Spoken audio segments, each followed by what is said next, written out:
सवाल है कि बच्चों के अकीके में बड़ा जानवर करना कैसा है। अगर हनफी है तो ठीक है, अगर वो अहले हदीस है तो ये चीज़ सुन्नत के ख़िलाफ़ है, बिल्कुल सुन्नत के ख़िलाफ़ है। हज़रत अबू बकर के बेटे थे अब्दुर्रहमान बिन अबी बकर, उनकी औलाद नहीं हो रही थी। आखिर शादी के कई साल बाद अल्लाह ने बेटा दिया, तो उन्होंने खुश होकर के कहा कि मैं तो अपने बेटे के अकीके में ऊँट ज़िबा करूँगा, ऊँट ज़िबा करूँगा। हज़रत आयशा सिद्दीक़ा रज़ी अल्लाह ताला अन्हा ने फरमाया, मैं तुझे कभी ऊँट ज़िबा नहीं करने दूंगी, वही करो जो रसूलुल्लाह सल्लल्लाहु अलैहि वसल्लम ने किया है। लड़के की तरफ से एक बकरा या बकरी, लड़के की तरफ से 2 बकरे या बकरियां, और लड़की की तरफ से 1 बकरा या 1 बकरी। और अगर कोई गरीब आदमी हो, पैसे ना हो, तो लड़के की तरफ से भी वो 1 कर सकता है। सुन्नत यही है, बड़ा जानवर जो करेगा वो हिस्से करेगा, 10-12 बच्चे इकट्ठे करेगा, 7 बच्चे कम से कम इकट्ठे करेगा, और फिर 7 बच्चों का इकट्ठा अकीका करेगा। जबकि अकीके के लिए जान की शर्त है। गाय भले बड़ी है, जान उसकी 1 है, वो 1 ही जान है।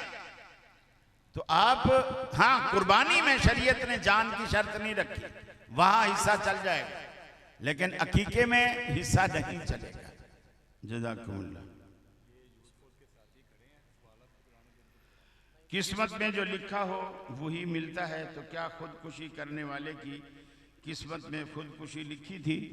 पहली बात तो यह है कि तकदीर में हमारे ये नहीं लिखा कि ये खुदकुशी करे, ये नहीं लिखा। और ना तकदीर में ये लिखा है कि ये रेलगाड़ी की पटरी पे जाकर लेटे और इसके ऊपर से खैबर मेल गुजर जाए, ये नहीं लिखा।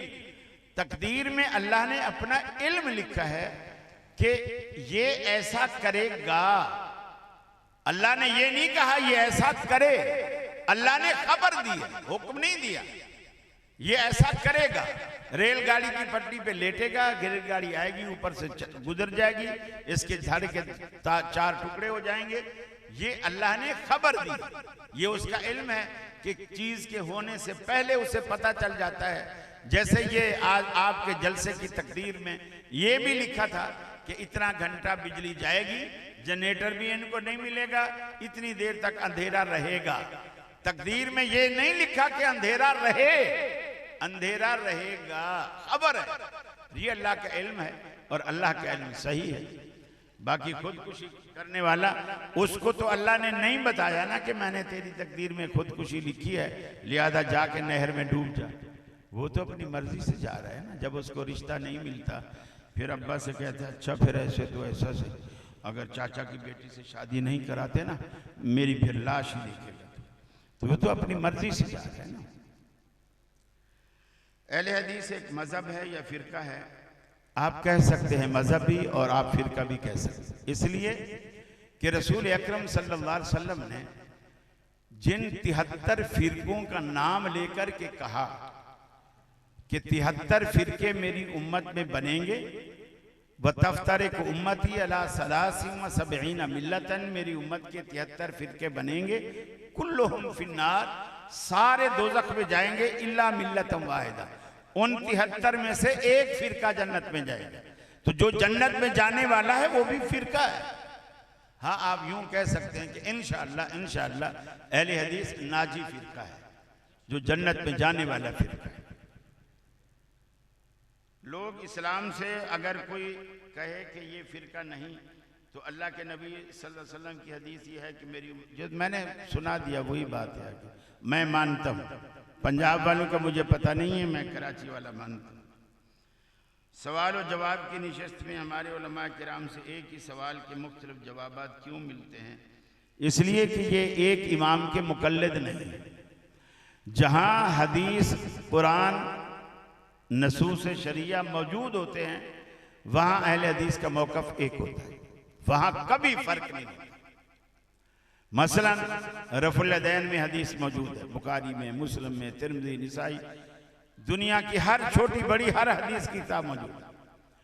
किसी अहले हदीस का इख्तलाफ नहीं है कि रफ़ यदैन करो भी ठीक है, ना करो तो भी ठीक, किसी का इख्तलाफ नहीं। आप जिससे भी पूछोगे वो यही कहेगा ये अल्लाह के रसूल की ऐसी सुन्नत है, जिसका तर्क किसी सही हदीस से साबित नहीं। इख्तलाफ अहले हदीस का सिर्फ उस मसले में होता है जिस मसले में या कुरान की आयत वाज़े ना हो या हदीस वाज़े ना हो और वो मसला इज्तिहादी हो। तो फिर जाहिर बात है मेरा जहन, मेरी जहनी सतह अलग है, मेरे उस्ताद की जहनी सतह अलग है, मेरे हम असर दीगर उलमा की जहनी सतह अलग है। फिर वो जब अपने उससे इज्तिहाद करेगा, कभी उसका इज्तिहाद सही बैठता है, कभी गलत बैठता है। फिर भी अल्लाह के रसूल ने फरमाया अगर कोई मुज्तहिद इज्तिहाद करता है इखलास के साथ, सही बैठता है, अल्लाह उसको 2 अजर देता है, और अगर गलत बैठता है तब भी अल्लाह ताला उसके इखलास की वजह से उसे 1 अजर जरूर देता है। तो अहले हदीसों का इख्तलाफ सिर्फ वहां होता है जहां हदीस मौजूद ना हो। जी, असल में जो मुकल्लिद होते हैं ना, वो 50 भी होंगे तो उनका 1 वोट होगा, जो इमाम का वोट होगा वही सबका वोट होगा। अब ये जो हैं गैर मुकल्लिद, ये 50 भी हैं तो इनके 50 वोट हैं। ज़हन में रखें हैं, कोई इमरान खान को डालेगा तो कोई नवाज शरीफ को डाले आएगा, ये अलग मामला है। ये इनके वोट ही अलग है, क्योंकि ज़हन हर बंदे का अलग काम करता है। जहां कुरान और सुन्नत आ जाए फिर ये अपनी अकली घोड़े दौड़ाना छोड़ देते हैं। सूद की कमाई जो कमा कर किसी मुलाजिम को दी जाए, क्या वो हराम है? देखिए, मुलाजिम अपनी मुलाजमत की जो है वो मजदूरी ले रहा है। अब सेठ ने कहाँ से कमाया, मुलाजिम को इसका ना कुरेदना चाहिए ना पता लगाना चाहिए। उसके लिए उसकी मेहनत की कमाई है, वो हलाल। वल्लाहु अलम बिस्सवाब। नमाज में दरूद शरीफ के बाद मादरी जुबान में दुआएं मांग सकते हैं? हरगिज नहीं। आप तो मादरी जुबान में कह रहा हूं, मैं कह रहा हूं कोई मदीना यूनिवर्सिटी के लड़के अगर अरबी जुबान में भी उसको बना के अरबी बना के उसको दुआएं पढ़ें तो भी नमाज नहीं। इसलिए कि आप अरबी बनाएं वो भी ऐसे है जैसे आपने पंजाबी में दुआ की, उर्दू में दुआ की, सिंधी में दुआ की। आप नमाज में मसनून दुआएं पढ़ें और वही दुआएं पढ़ें जो अल्लाह के रसूल ने पढ़ी हैं। हाँ, ये अलग बात है, अल्लाह के रसूल ने किसी और मौके पे, हज के मौके पे, किसी और मौके पे दुआ मांगी हो, आपको वो मानी के लिहाज से अच्छी लग रही है और आप उसे नमाज में मांगना चाहते हैं तो आप दरूद के बाद उसे मांग सकते हैं। लेकिन वो दुआ एक दफा रसूलुल्लाह की जुबान से जरूर निकली। गैर मसनून दुआओं से आप बचें। इनकी कोई हद भी रखो, मेरे बाद जलसा भी है अभी। हाँ। क्या आपकी हदीस से हाथ छोड़कर नमाज पढ़ना जायज़ है? आपकी हदीस से? मेरी तो कोई हदीस आई नहीं। हदीसें तो अल्लाह के रसूल की होती और उसमें हाथ छोड़कर कहीं है ही नहीं। अगर होता तो अहले हदीस भी हाथ छोड़ते। सलाम अलैकुम। यार सारे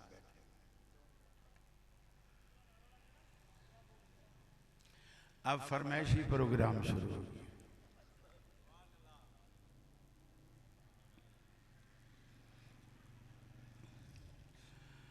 परवरदिगार आलम सुन ले दुआ हमारी, दुनिया में आज रख ले शर्मो हया हमारी। परवरदिगार आलम सुन ले दुआ हमारी, इस्लाम का सिपाही या रब हमें बना दे। इस्लाम का सिपाही या रब हमें बना दे। कर ले कबूल या रब ये इल्तिजा हमारी। परवरदिगार आलम सुन ले दुआ हमारी। तालीम दी का शैदा हो जाए हर मुसलमान। तालीम दी का शैदा हो जाए हर मुसलमान। तुझसे सदा रही है ये इल्तिजा हमारी, परवरदिगार आलम सुन ले दुआ हमारी।